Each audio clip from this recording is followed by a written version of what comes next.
Now, Donald Trump's recent agreement with Iran is facing increasing backlash from his allies, both at his home and abroad. The harshest critics say that the deal is I'm quoting here, document of surrender to Iran.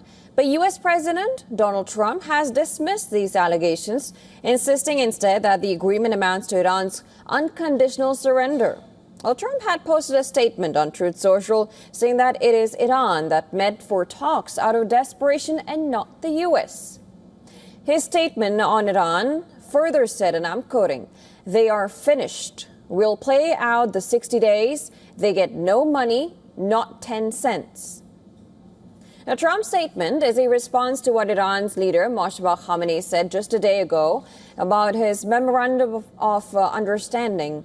Khamenei, in a written statement, saying that it was the American president who, out of desperation, used all kinds of leverage to bring about this deal. The Iranian leader also said that he had a different view about this agreement, but still granted his permission. The provisions of the signed Memorandum of Understanding has drawn criticism from lawmakers who argued that Trump was not tough enough on Iran. And critics argue that the terms of the interim agreement fall short of what the American president set out to achieve at the start of the war. Well, Trump had been promising that he would settle for nothing but unconditional surrender.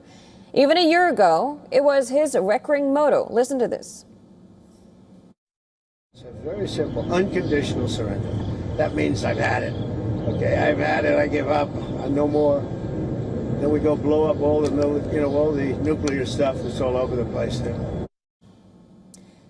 Now, just to remind our viewers that shortly after the U.S. and Israel launched airstrikes on Iran on 28th of February, President Trump had laid out a host of objectives. At that time, he said the goals included preventing Iran from obtaining a nuclear weapon, achieving regime change, degrading its missile and drone capabilities, and dismantling its quote-unquote visual proxy network. Well, under the current agreement, Iran commits to never producing nuclear weapons. The fate of Iran's enriched uranium stockpile and other nuclear issues will be addressed in future agreement. The draft contains no explicit restrictions on Iran's ballistic or drone programs.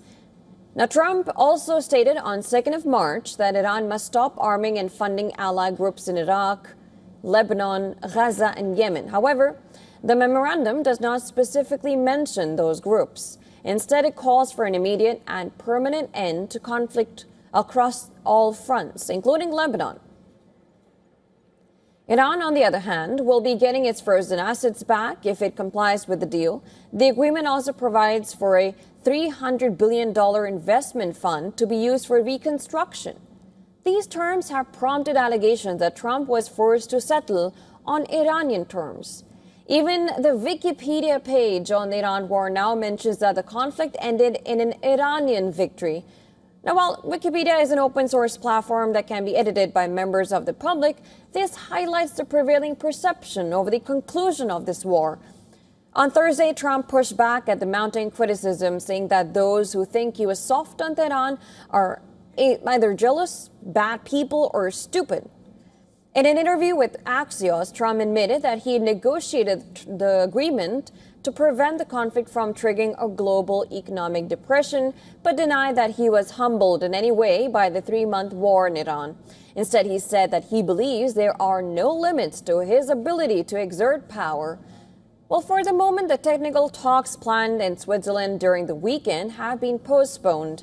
U.S. Vice President J.D. Vance has canceled his trip amid the latest barrage of strikes Israel carried out on Lebanon, in which he claims to have killed several Hezbollah members. Lebanon officials say that the number stands at 47, including women and children, with almost 100 others injured.